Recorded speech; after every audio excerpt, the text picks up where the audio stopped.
Otish.com. Learn anywhere, anytime. नमस्ते, यहाँहरू सबैलाई आजको कक्षामा हार्दिक स्वागत छ। आज हामी अनुसन्धान विधिको बारेमा चर्चा गर्छौं। अनुसन्धान के हो, भाषिक अनुसन्धान भनेको के हो, अनुसन्धानका के कस्ता विशेषताहरू हुन्छन्, के कति प्रकारहरू हुन्छन् भन्ने विषयलाई लिएर आज हामी चर्चा गर्छौं। यस सन्दर्भमा अनुसन्धानको परिचयबाट सुरु गरौं। अनुसन्धान के हो भन्ने सन्दर्भमा हामीले अनुसन्धानलाई अंग्रेजी रूपमा रिसर्च भन्दै आएका छौं र यसलाई अंग्रेजीमा रिसर्च भन्ने नै गरिन्छ। अनुसन्धान साधारण हिसाबले मानिसहरूले बुझ्ने हिसाबले भन्दाखेरि यो कुनै पनि क्षेत्रको कुनै पनि कुराको खोज हो भनेर बुझ्न सकिन्छ। शब्द सुन्दा बित्तिकै अनुसन्धान, खोज, रिसर्च भन्दा बित्तिकै हामीलाई यो जटिल क्षेत्र हो, यो पार लाग्ने क्षेत्र होइन, यो साध्य विषय होइन र यो जो कोहीबाट सम्भव हुने विषय होइन भन्ने लाग्न सक्छ।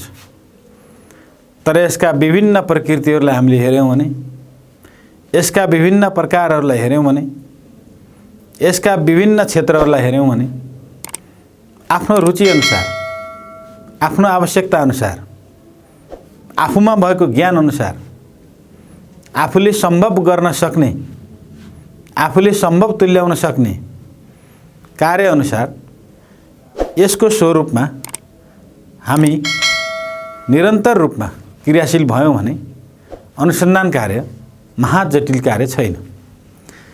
कतिपय अनुसन्धान विषयगत प्रकृतिका दृष्टिले जटिल हुन सक्छन्, त्यो स्वाभाविक कुरा छ। तर सबै अनुसन्धान सुन्ने बित्तिकै जटिल र दुसाध्य भन्ने हुँदैनन्। त्यो मानवबाटै सम्भव हुने विषय भएका हुनाले पनि र मानिसले नै गरिरहेको विषय भएकाले पनि हामी मानिसकै लागि असहज भन्ने कुरा छैन। यसमा हामी निरन्तर रूपमा क्रियाशील भएर लाग्यौं भने अनुसन्धान र अनुसन्धानका विविध पक्षको बारेमा हामीले सोधखोज गर्दै गयौं भने यो कार्य सहज बन्न जान्छ।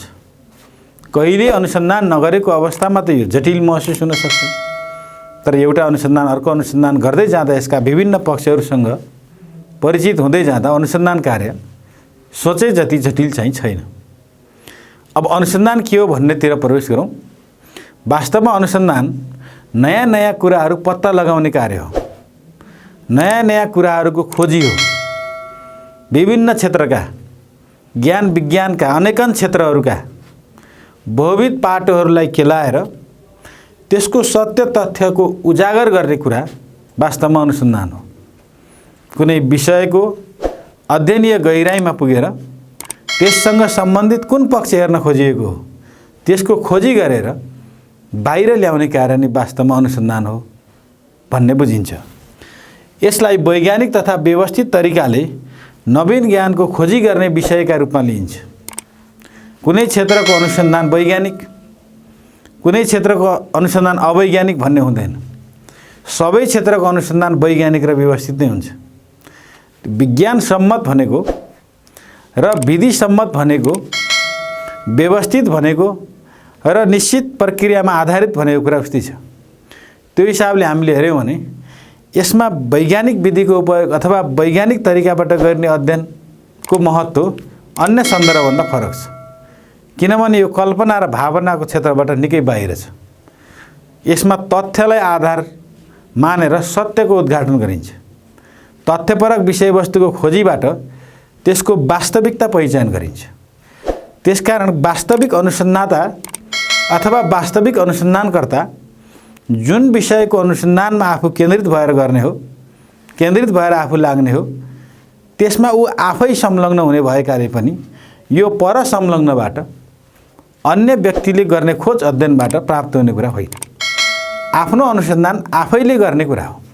अरूलाई लगाएर हुने कुराको बोध त्यति गहन हुन्न र त्यसबाट आउने तथ्य पनि हैन पत्यारिलो हुँदैन। त्यो हिसाबले अनुसन्धानलाई निश्चित विधि, निश्चित चरण, निश्चित प्रक्रिया, निश्चित मान्यता, कल्पना र भावनाभन्दा बेग्लै वस्तुगत आधारमा गरिने विधिका रूपमा व्याख्या गर्ने गरिन्छ। यसबाट जुन क्षेत्रको अध्ययन गर्न खोजेको हो, जुन क्षेत्रमा अनुसन्धान गर्न खोजेको हो, त्यो क्षेत्रको बारेमा नयाँ तथ्य बाहिर आउँछ। यसलाई ज्ञान तथा बोध क्षमता बढाउन गरिने अन्वेषणका रूपमा लिइन्छ।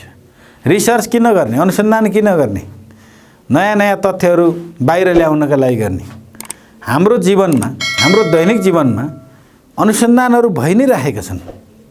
खेतीपाती गर्ने कृषकहरूले लामो समयको अनुभवबाट निश्चित तथ्य, निश्चित सत्यको अनुभूति र अनुभव प्राप्त गरिरहेका छन्। काम गरिराख्ने मजदुर श्रमिकहरूले निरन्तर आफूले गर्ने कामबाट केही न केही अनुभव प्राप्त गरेका छन्। यो किसिमले काम गर्दा यो दिशामा पुगिन्छ, यो तरिकाले काम गर्दा यहाँ पुगिन्छ भन्ने कुरा उनीहरूको लामो कार्य अनुभवले सिद्ध गरेको छ। त्यसलाई व्यवस्थित गरिएको छैन होला, हैन? त्यो बेग्लै पाटो छ, प्राविधिक पाटो त्यहाँ मिलाउन बाँकी होला, तर त्यसबाट निस्किएको निचोड पनि एक किसिमको अनुसन्धानबाट प्राप्त निचोड नै हो, हैन?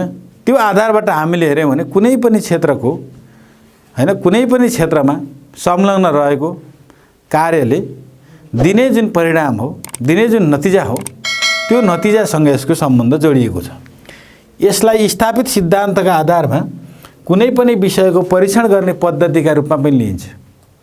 अनुसन्धान त्यस्तो क्षेत्र हो जहाँ स्थापित नभएका कुरा स्थापित पनि हुन्छ, स्थापित भएका कुराको परीक्षण पनि हुन्छ, हैन? तपाईहरुले भाषिक सन्दर्भमा हेर्यौं भने, प्रयोग व्यवहारका दृष्टिले हेर्यौं भने स्वच्छन्दवाद के हो?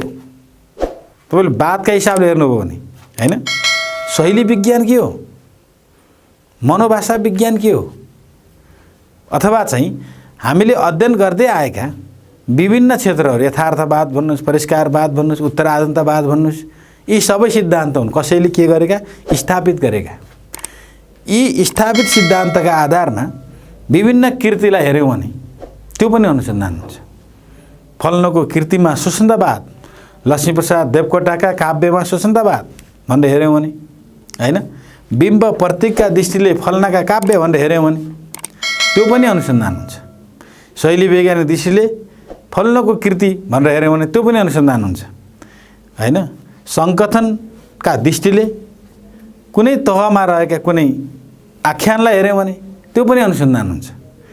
त्यसैले स्थापित सिद्धान्तका आधारमा कुनै पनि विषयवस्तुको अध्ययन गरेर निष्कर्ष निकाल्ने कार्य पनि वास्तवमा अनुसन्धान हुन्छ।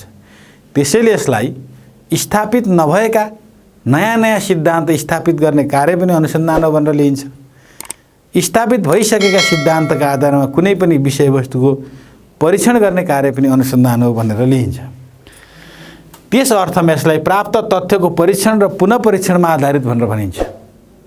सिद्धान्त स्थापित त भयो, अब त्यसलाई परीक्षण गर्नु पर्यो। परीक्षणबाट त्यो सिद्धान्त चाहिँ सफल हुन्छ या त्यो सिद्धान्त असफल हुन्छ भन्ने पनि हुन्छ।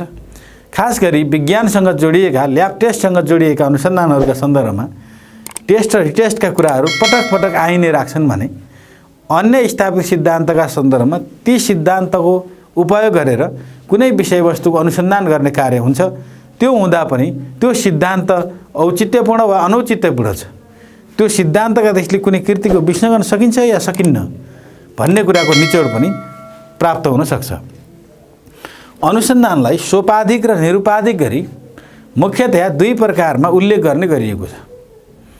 कुनै तहको अनुसन्धान गर्दै जाँदाखेरि हामीले त्यसलाई पूरा गरेपछि प्रमाणपत्र प्राप्त गर्ने हो अथवा निश्चित तहको डिग्री हासिल गर्ने हो भने त्यो चाहिँ सोपाधिक अनुसन्धानतिर जान्छ। भने कुनै तहको अनुसन्धान गर्दाखेरि हामीले उपाधि प्राप्त गर्ने कुरा छैन, प्रमाणपत्र प्राप्त गर्ने कुरा छैन, तर त्योभन्दा बेग्लै प्रयोजनका हिसाबले कुनै संस्थाद्वारा सञ्चालित गरिएको, कुनै सङ्घहरूद्वारा सञ्चालन गरिएको अथवा कसैद्वारा सञ्चालन गरिएको कुनै खास क्षेत्रको अनुसन्धान गरेर उही संस्थाले नै लाभ लिन खोजेको विषयमा संलग्न भएर गर्ने कार्य पनि वास्तवमा अनुसन्धानको एउटा क्षेत्र हुन्छ, एउटा प्रकृति हुन्छ, जसलाई निरुपाधिक अनुसन्धान भनिन्छ। त्यहाँबाट उपाधि प्राप्त गर्ने कुरा चाहिँ हुँदैन, निश्चित प्रयोजन पुरा गर्ने काम चाहिँ हुन्छ। अनुसन्धानलाई सावधानी र धैर्यपूर्वक गरिने अध्ययन अन्वेषणको समष्टि भनेर भनिन्छ।